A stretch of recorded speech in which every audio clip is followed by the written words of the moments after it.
안녕하세요. 절대값TV의 명품 PD 한PD입니다. 자, 지금 금리가 폭등하고 있습니다. 그리고 앞으로도 금리가 폭등할 것이고, 자, 우리가 금리가 폭등한다는 것은 한마디로 쉽게 얘기해서 상대방의 패가 보이는 거예요. 무슨 말이냐면 이제 그 2020년도부터 2021년도 많은 사람들이 이 집을 고점에서 샀잖아요. 굉장히 비싼 가격에 산 거예요. 왜냐면 지금 가격이 떨어졌는데 2020년도 거의 초반까지 가격이 떨어졌어. 그러니까 2020년도, 2021년도에 대출을 많이 받아서 사신 분들은 결국은 이제 거의 본전에 온 거예요. 오히려 손해 구간으로 들어갔다. 이자를 내야 되니까. 지금 이렇게 금리가 폭등을 하면 그때 사신 분들이 불안해질 수밖에 없어. 왜 그러냐면 계속해서 이자 부담이 이제 2배로 늘어났기 때문에 그 이자를 감당할 수도 없고, 그리고 여기서 가격이 더 떨어지면 이제 원금 손실 구간으로 가고 있거든요. 자, 그렇게 되면은 앞으로 이제 금리가 이제 미국이 자이언트 스텝을 한 2번, 3번 정도 예정이잖아요. 지금 파월 의장이 강하게 나오니까 지금 강하게 인플레이션을 잡겠다고 그 의지를 보여줬기 때문에 2번, 3번 가능하단 말이에요. 자, 그러면 기준금리가 4% 이상 된다. 자, 그러면 주담보금리가 실질적인 이제 주담보금리가 7%까지 갈 수 있다라는 거야. 자, 그렇게 되면 매물들이 쏟아져 나올 수밖에 없어요. 특히 뭐 그냥 한 채 가지고 뭐 대출 이자를 감당하실 수 있는 분들은 버틸 수 있지만 감당하지 못하시는 분들은 뭐 매물이 나올 것이고, 그리고 다주택자들의 매물은 쏟아져 나올 수밖에 없어요. 다주택자들은. 자, 그게 왜 그러냐면 예를 들어서 그동안 많이 올랐던 지역들이 있잖아요. 예를 들어 세종이라든지 인천이라든지 아니면 뭐 오산, 동탄 뭐 그런 지역들 전반적으로 서울, 경기도권 뭐 지방 광역시 많이 올랐던 지역들에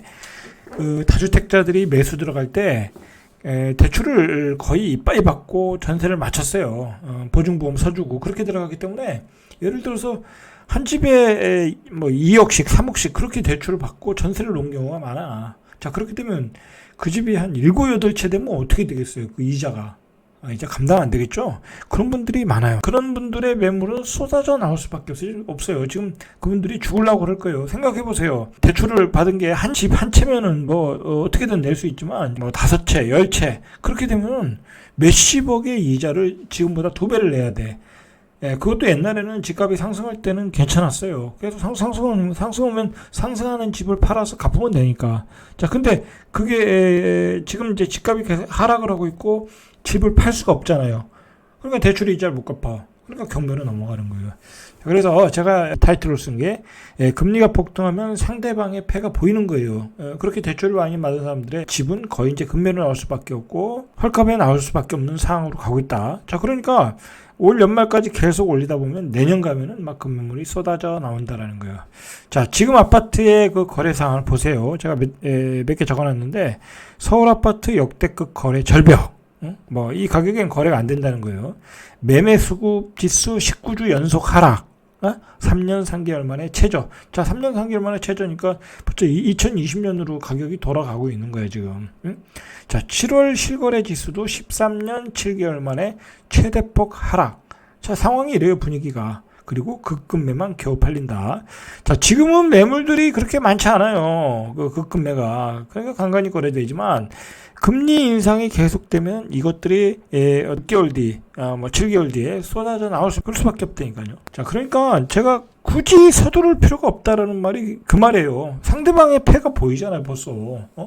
2020년, 2021년도에 뭐 실수요든 투기수요든 들어왔던 사람들이 대출을 이빠이 받았다. 근데 이자를 지금껏 내는 것보다 2배를 낸다. 자, 근데 자기의 소득으로는 감당할 수 없다. 그러면 금매물이 나오는 거예요. 지금 자, 보시면은 지금 우리나라의 문제만이 아니다. 지금 미국이 금리를 올리니까 지금 우리도 금리를 올리고 있는 거잖아요.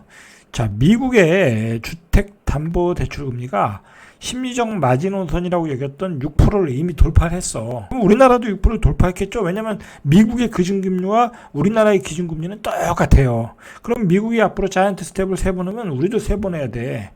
자, 그러니까 앞으로 7%, 8% 시대가 온다는 거예요. 현재는 6%고. 자, 6%가 되면 이게 여러 가지 부작용이 나온다는 게 미국의 그 대가들의 이야기야. 제가 오늘 하고 싶은 얘기가 그 얘기들이에요.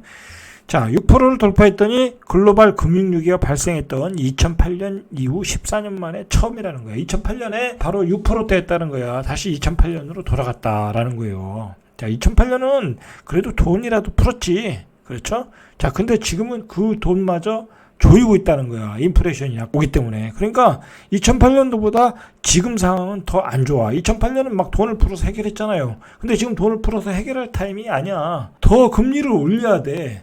예? 더 금리를 올려야 돼. 그러니까 어떻게 되겠어요? 부동산 시장에. 그래서 제가 타이틀을 부동산 시장 대붕괴가 온다는 말이에요.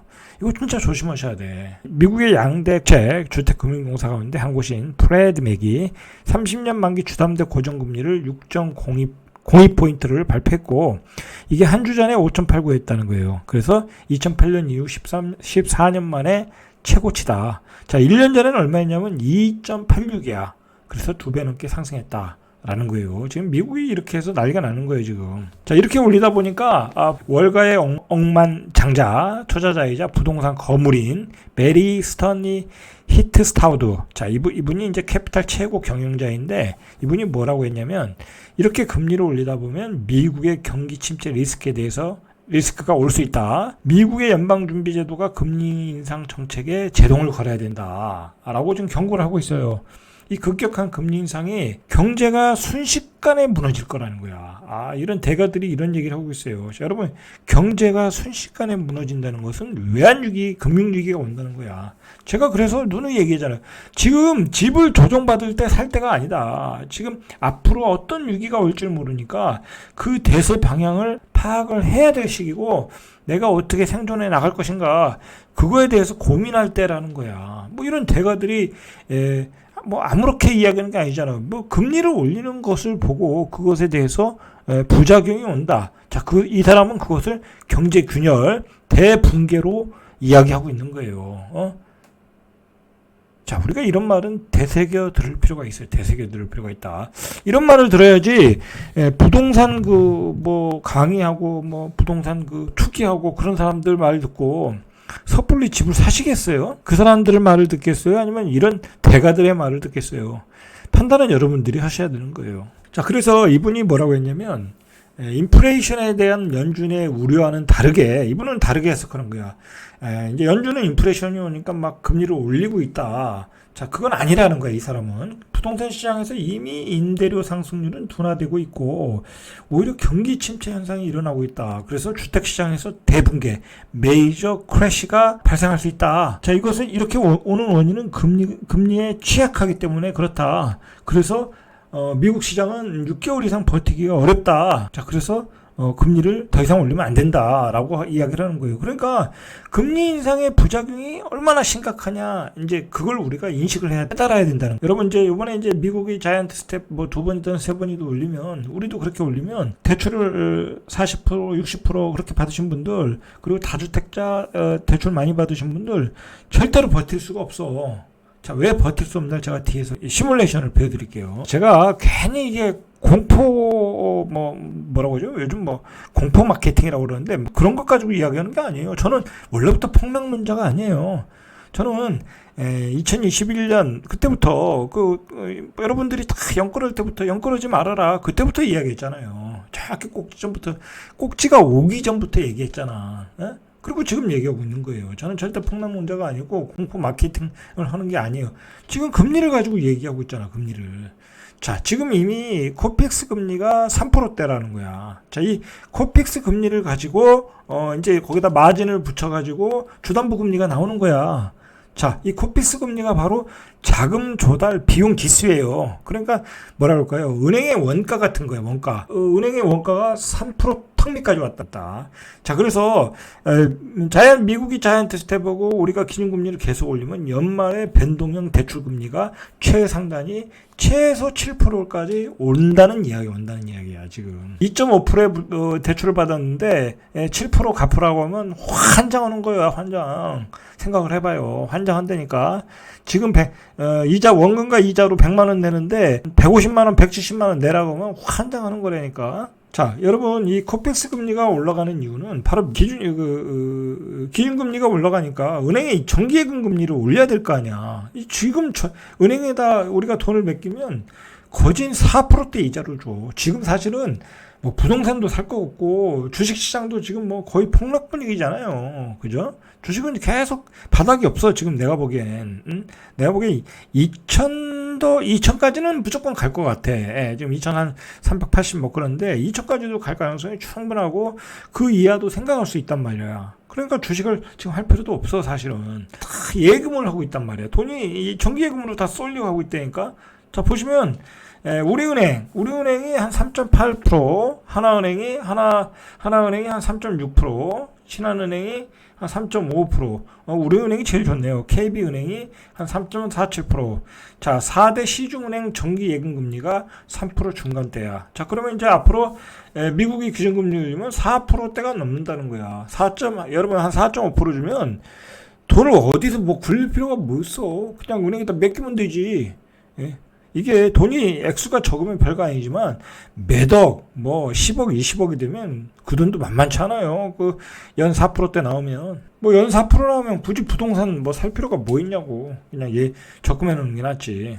자, 그래서 이 돈들이 지금 시중 통화량들이 정기 예적금으로 몰리고 있다라는 거야. 그래서 10월 중 통화량이 10조 원이 껑충했고 7월 예적금이 21.6조 원 이 정도로 늘었다는 거야 지금. 자, 금융상품별로는 2년 미만 정기 예적금이 21조 6천억이 몰려들었다라는 거예요, 지금. 응? 금리가 올라가니까. 돈이 이렇게 움직이는 거야. 지금 누가 주식시장에 주식을 사겠냐고. 물론 저는 주식을 사요, 조금씩. 예? 뭐, 저 같은 사람은 주식을 오래 한 사람이니까 조금씩 사지만은 일반인들은 지금 주식을 살 수가 없어요. 뭐 매일 떨어지잖아. 그리고 언제 올라갈 줄 모르잖아. 그거 어떻게 사냐고. 내가 샀는데 10% 빠져와. 저 같은 사람은 버티고 있을 수 있어요. 다시 올라갈 거 뻔히 아니까. 근데 일반인들은 그거 못 버텨요. 자, 이렇게 정기 예금금리가 올라가고 코피스 기준금리가 올라니까 주담대도 6%대가 나오더라는 거예요. 그래서 우리은행이 신규 취급에 새로 이제 신규로 취급하는 코픽스와 연계된 변동형 주담대 금리가 하단이 5.24야. 그리고 상단이 6.04야. 에서 이달 5.30에서 6.10으로 올랐어. 0.6% 정도 올랐죠.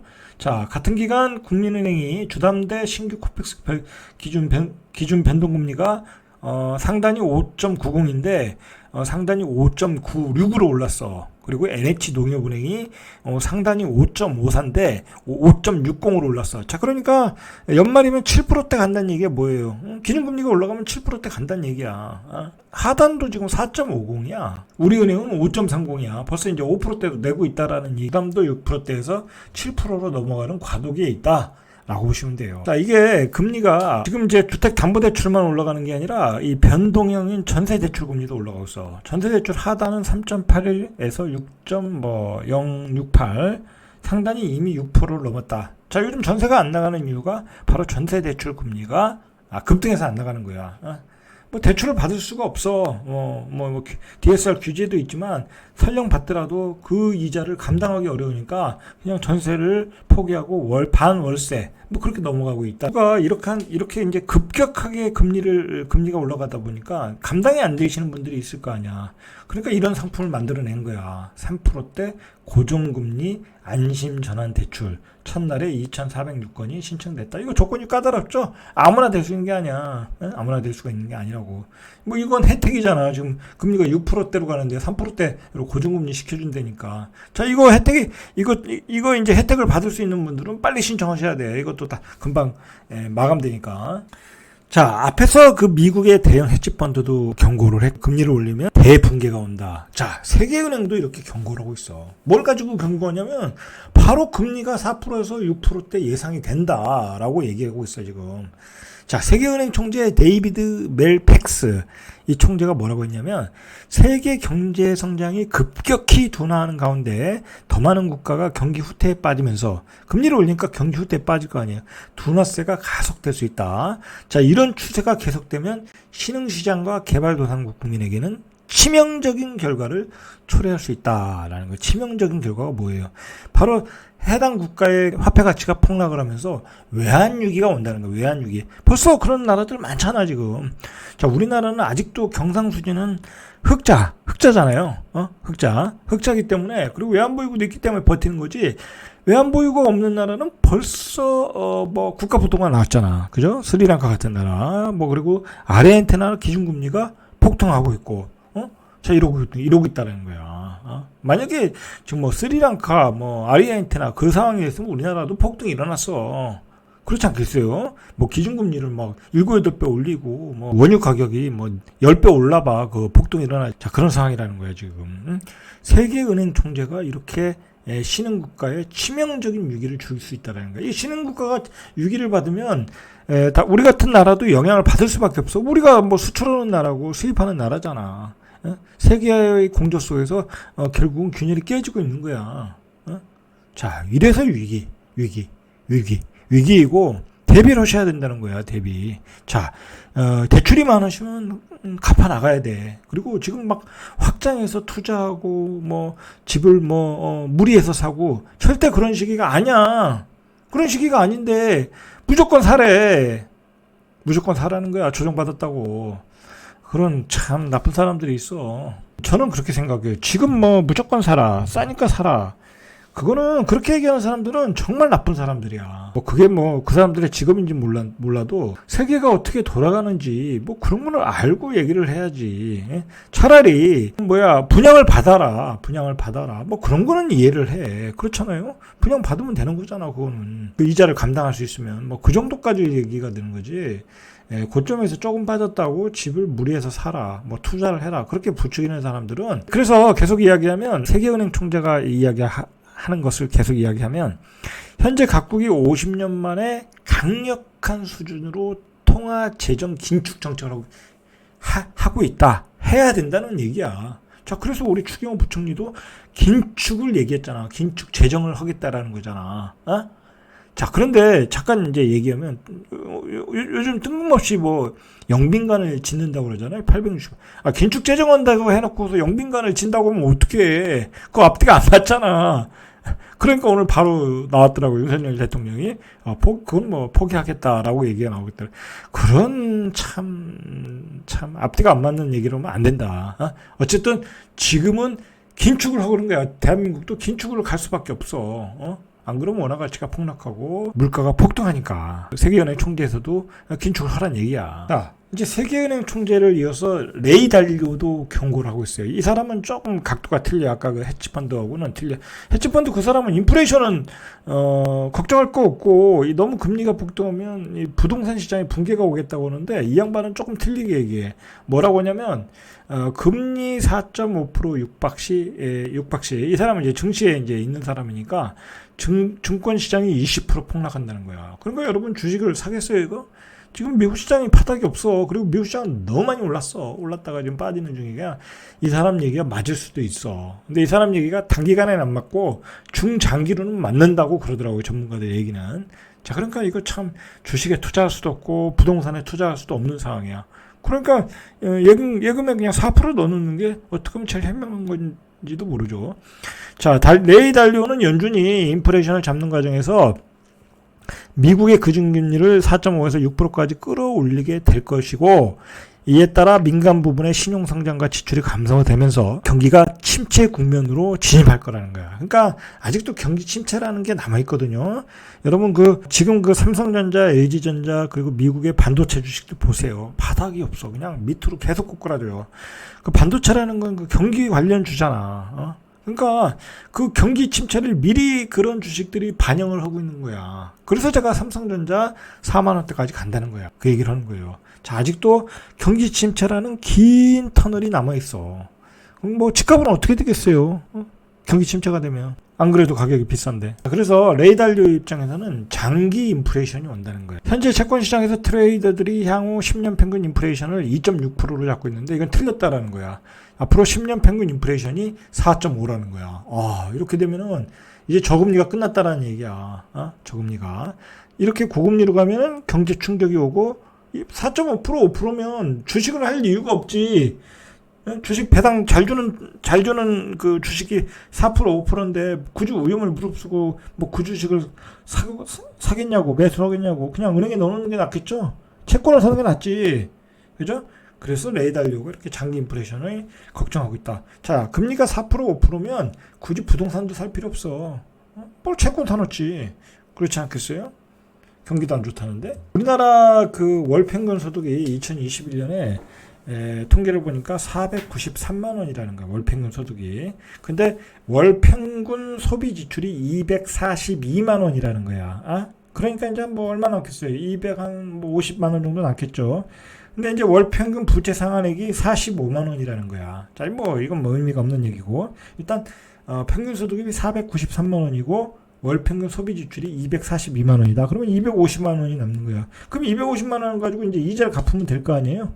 자, 갚을 수 있나 한번 시뮬레이션을 해보자는 거야. 직방에서 분석한 금리 인상에 따른 금융비용 상승 시뮬레이션에 따르면 서울의 뭐 국평 84제곱미터 전용 84죠. 그러니까 뭐 32평짜리 평균 매매 가격이 12억 8,500 정도래요. 그래서 이 사람이 뭐 9억 원까지 해서 40% 해서 LTV 상환을 해서 주택담보대출을 받을 경우 대출금이 한 4억 3,700, 한 16만 원 정도 받았다는 거예요. 12억 8,500짜리 사면서 4억 3천 정도 받을 수 있잖아요. 그죠? 이 정도는 받아야 될 거 아니야. 뭐 제가 보기엔 이거 이상으로 더 받아요. 제가 이것도 최소로 잡은 거야. 만약에 대출금리가 7%까지 오를 경우에 월 대출 상환액이 대출기간 30년 비거치 원리금 균등상환 방식으로 해서 했을 때 원리금을 갖는 거예요. 원금과 이자를 다 내는 거야. 291만 원이 내야 된다는 거야. 근데 아까 봤죠? 250만 원밖에 없어 남는 게 지출을 해야 되니까 그 지출 줄여서 291만 원을 내야 된다는 거야. 2배 내야 된대요. 2배. 옛날에는 뭐 예를 들어서 뭐 한 150만 원 냈는데 이제 291만 원 내라는 거 이게 되겠냐고. 자, 이러니까 몇 개월을 뭐 되다가 버티다가 아유 안 되겠다 집 팔자 그렇게 나오겠죠. 그래서 급매물이 쏟아져 나온다는 거예요. 이자 소득의 한 70%를 이자를 내야 된다. 자, 이렇게 되면 생활을 할 수가 없죠. 자, 이 사람들이 이제 그 전에는 209만 원을 냈다라는 거야. 그런데 금리가 폭등해가지고 82만 원을 더 낸다는 거야. 그러니까 금리 4% 수준에서는 209만 원, 금리 7% 수준에서는 289만 원을 낸다. 그러면 그게 소득의 70%를 낸다.